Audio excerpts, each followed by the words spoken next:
ആദ്യമായിട്ട് പീരിയഡ്സ് ആയ സമയം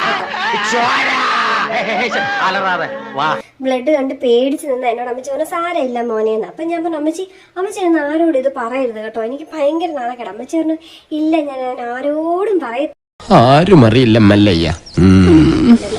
പക്ഷെ കുറച്ച് കഴിഞ്ഞപ്പോഴാണ് എനിക്ക് മനസ്സിലായത് അറിയിക്കേണ്ടവരെയൊക്കെ അമ്മച്ചി അറിയിച്ചിട്ടുണ്ടെന്ന്.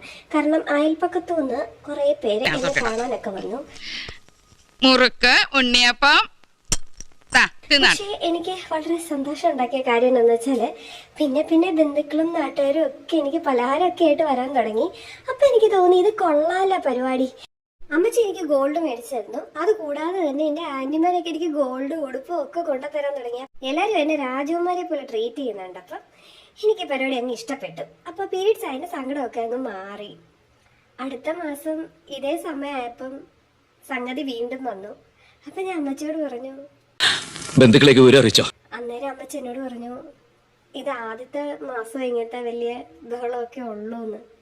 ആ നഗ്നമായ സത്യം ഞാൻ തിരിച്ചറിഞ്ഞു. പിന്നീട് ജീവിതകാലം മുഴുവനും പീരീഡ്സിന്റെ പെയിനും ഇതിന്റെ കഷ്ടപ്പാടും മാത്രം ഉണ്ടാവും എന്നുള്ള ആ വലിയ സത്യം തിരിച്ചറിഞ്ഞു.